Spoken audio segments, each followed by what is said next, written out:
اللہ من الشیطان الرجیم بسم اللہ الرحمن الرحیم. ناظرین محترم، میں ہوں آپ کا میزبان Mirza Nadeem Baig, programme views on news with Mirza Nadeem Baig میں.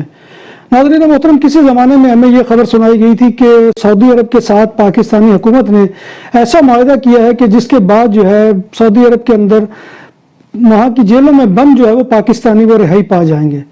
لہذا وہ خبر ایسی خبر ثابت ہوئی کہ اس کا کوئی بھی حقیقت سے تعلق نہیں تھا اور وہ ابھی تک پاکستانی وہاں کی جیلوں کے اندر گل سڑ رہے ہیں. پھر اسی طرح سے بعد میں ایک اور افواہ جو ہے وہ پنپی کے طیب اردگان جو ترکی کے صدر ہیں، انہوں نے پاکستان کا دورہ کیا ہے اور اس کے بعد جو ہے وہاں پر کیفیت بدل گئی ہے اور اب یہ کیفیت ہو گئی ہے کہ آپ کو وہاں پر جو ہے وہ ڈوئل نیشنلٹی کا جو ہے وہ معاملہ ہوگا.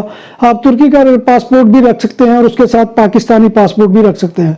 لیکن بعد میں یہ خبر جو ہے عملی طور پر بہت ہی بری خبر بن کر آئی کہ وہاں پر جو پہلے سے مقیم پاکستانی فیملیز ہیں تو ترکی کی حکومت نے ان کے لیے جو ہے ان کی ریزیڈنسیوں کو رینیو کرنے کے عمل کو روک دیا. جو ان کے ریزیڈنٹ کارڈ تھے ان کو رینیو نہیں کیا جا رہا اور ان کو بلکہ نوٹسز دیے جا رہے ہیں کہ وہ یا تو یہاں پر کاروبار کریں، اگر کاروبار نہیں کرتے تو یہاں پر یا تو پراپرٹی خریدیں، تو اس صورت میں ان کو یہاں پر رہنے کی اجازت ہوگی.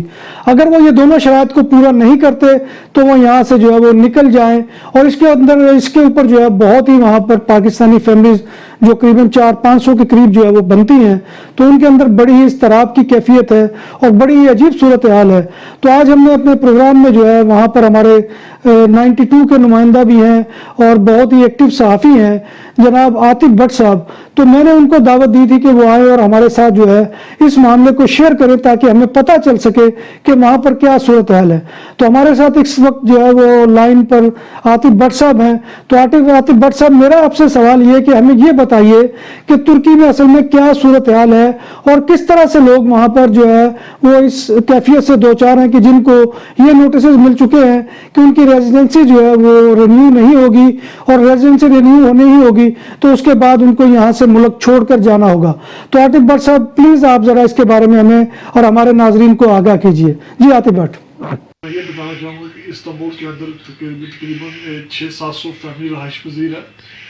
1 جنوری 2020 سے ترکش گورنمنٹ نے ایک نیا قانون لاگو کی ہے جس کے تحت جو بھی فیملیز ریزیڈنٹ کارڈ رینیو کروانے کے لیے کچھ ادارے جو ادھر ترکش ڈپارٹمنٹ ہے ادھر جائیں گی تو ان سے وہ کوئی ریزن مانگیں گے کہ آپ ترکی کے اندر رہ رہے ہیں، ادھر آپ کی بیس کیا ہے، ادھر آپ کیا کر رہے ہیں، کوئی ایسی ٹھوس کوئی ثبوت بتائیے. آپ بیمار ہیں یا آپ کو ادھر کسی ادارے کے اندر کسی یونیورسٹی کے اندر اسٹوڈنٹ ہیں یا کوئی ایسا کوئی آپ لینگویج کا کورس کر رہے ہیں، تو اگر آپ کے پاس کوئی ایسی آپشن نہیں ہے، مطلب وہ زور اس چیز کے اوپر دے رہے ہیں جو میجر ہے کہ آپ کوئی نہ کوئی ادھر پراپرٹی خریدے اگر آپ فیملی کے ساتھ ترکی کے اندر رہ رہے ہیں. اب آپ کو پتہ ہے یہاں تو کوئی بندہ ادھر یہاں تو وہ کہہ رہے ہیں کاروبار کرے. اب اگر کوئی بندہ پاکستان سے، آپ کو پتہ ہے یہ فیملی سب مڈل کلاس طبقہ ہے جو پاکستان سے ادھر آئے ہیں، اپنا کاروبار بیچ کے چلے ادھر جاتے ہیں، ادھر آئے ہیں اور بچوں کو ادھر انہوں نے اسکول وغیرہ میں داخل کروایا ہوا ہے. آپ کو پتہ ہے کہ ترکی کے اندر وہ جتنے بھی لوگ فیملیز کو انہوں نے اتنا کیا ہوا ہے کہ جو بھی ادھر پڑھنے کے لیے آتے ہیں ان کو خاص اسپیشلی جو بچوں کے لیے انہوں نے ایجوکیشن وغیرہ فری کی ہوئی ہے. تو لوگ اس چیز کو دیکھ کے ادھر آتے ہیں، اپنے بچوں کو ادھر داخل وغیرہ کرواتے ہیں، جنہیں ادھر داخلے وغیرہ بچوں کی پڑھائی وغیرہ سب کچھ فری ہے.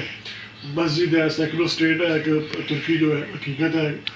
تو اس حوالے سے وہ کہتے ہیں کہ جب ادھر آتے ہیں اپنے بچوں کے مستقبل کے لیے، آپ بتائیں اگر جس نے کاروبار بھی کرنا ہے ترکش گورنمنٹ کے مطابق تو ظاہری بات ہے اس نے کاروبار کرنے کے لیے بھی اس کو کم از کم 20 سے 25 لاکھ روپے چاہیے یا کم از کم 15-20 لاکھ روپے.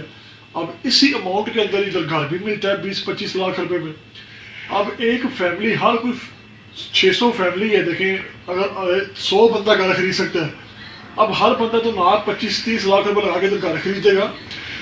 اور دوسری بات یہ ہے کہ ترکی کے اندر ورک پرمٹ بھی الاؤ نہیں ہے کہ آپ ادھر باقاعدہ جیسے یہ ترکش لوگ ہیں جاب کرتے ہیں جن کو ہیلتھ کی کوئی ایشو ہو تو ان کا ہیلتھ وغیرہ میڈیکل سب کچھ فری ہوتا ہے. اسی طرح نہ تو ترکی میں ایسا کوئی جاب کا سین ہے نہ ورک پرمٹ الاؤ ہے پاکستانی لوگوں کے لیے. بٹ ہمیں یہ بھی بتائیے گا کہ وہاں پر جو ہمارا ایمبیسی کا عملہ ہے، کونسلیٹ کا عملہ ہے، ان کا کیا رویہ ہے ایسے لوگوں کے ساتھ کہ جن کی ریزیڈنسی کارڈ وہاں پر جو ہے وہ پاس نہیں ہو رہے؟ کیا وہ کسی قسم کا ان کے ساتھ تعاون کر رہے ہیں؟ ذرا اس کے بارے میں بھی ہمیں بتائیے. جی عاطف بٹ. تو میں نے تو صرف میری کتنی دفعہ بات ہوئی ہے امبیسڈر سر سجاد قاضی صاحب سے بھی اور قونصل جنرل بلال خان پاشا صاحب سے بھی کہ پلیز اس معاملے کو ہائی لائٹ کریں. انہوں نے مجھے بولا کہ وہ ورک پرمٹ کے لیے نہیں مان رہے. سر سجاد قاضی صاحب نے بولا تھا, میں نے بولا اگر وہ ورک پرمٹ کے لیے نہیں مان رہے اس ایشو کو ایک سائڈ پہ کر دیں. سب سے پہلا اب جو میجر ایشو ہے وہ یہ کہ ریزیڈنٹ کارڈ کم از کم وہ تو رینیو ہونی چاہیے. اب وہ ریزیڈنٹ کارڈ بھی تک وہ رینیو نہیں کر رہے, اور جو بھی ریزیڈنٹ کارڈ رینیو فیملی وغیرہ کروانے جا رہی ہیں اب ان کو وہ 10 دن کا ٹائم دیتے ہیں کہ 10 دن کے اندر آپ نے ملک چھوڑ کے واپس جانا اور دوبارہ ویزا لے کے آئیں. آپ مجھے بتائیں اگر کوئی فیملی کے ساتھ رہائش پذیر ہے اور وہ پوری فیملی کو آپ ایسے ملک بدر کر رہے ہیں جی آپ واپس چلے جائیں. میں نے صرف ان سے یہ ریکویسٹ کی تھی سید سجاد قاضی صاحب کہ آپ بس یہ امبیسڈر ادھر ہیں, اگر آپ کی وہ بات نہیں سن رہے. گزشتہ دنوں جب رجب طیب اردگان پریزیڈنٹ ترکی جو ہیں وہ پاکستان گئے تھے دورے کے اوپر, میں نے بولا کہ آپ ایسے کو پرپوزل بنا کے اپنی ہمارے جو فارن آفس والوں کو دیں, وہ پرائم منسٹر عمران خان صاحب سے بات کریں کہ جناب 600 فیملی کا مستقبل داؤ پہ لگا ہوا ہے, اس کے اوپر کوئی سخت ایکشن لے کر کوئی ایسا ہنگامی بنا دو ایسا کام کرے. کم از کم اگر ہم کچھ نہیں کر سکتے کم از کم لوگوں کے ریزیڈنٹ کارڈ رینیو کرانے کے لیے وہ آسانی تو پیدا کر سکتے ہیں. ناظرین محترم, عاطف بٹ نے ابھی آپ کے سامنے پوری صورتحال بیان کی ہے کہ وہاں پر پاکستانی فیملیز, خواتین اور بچے کس حالت میں ہیں اور ان کے ریزیڈنٹ کارڈ رینیو نہیں کیے جا رہے, اور وہاں پر پاکستانی ایمبیسی اور کونسلیٹ کا جو عملہ ہے اس کی سرد مہری کی بھی مثالیں آپ کے سامنے آ گئی. تو ناظرین محترم, یہ بہت ہی افسوسناک صورتحال ہے اور حکومت پاکستان کو اس ضمن میں ترکی کو اعتماد میں لے کر جو ہے اس سے بات کرنی چاہیے تاکہ وہاں پر جو پاکستانی اس وقت مشکلات کا شکار ہے ان کو اس صورتحال سے نجات مل سکے. تو ناظرین محترم, یہ اس پروگرام کے ساتھ میں آپ سے اجازت چاہوں گا. انشاءاللہ پھر کسی نئے موضوع کے ساتھ آپ کی خدمت میں حاضری ہوگی. تب تک اپنے میزبان اور میں عاطف بٹ صاحب کا بھی شکریہ ادا کرتا ہوں جو ترکی میں بہت ہی ایکٹیو صحافی ہیں, وہاں پر سوشل کام بھی کرتے ہیں, تو ان کا بھی بہت شکریہ کہ انہوں نے آج کے پروگرام میں ہمیں وقت دیا. تو ناظرین محترم, اللہ حافظ.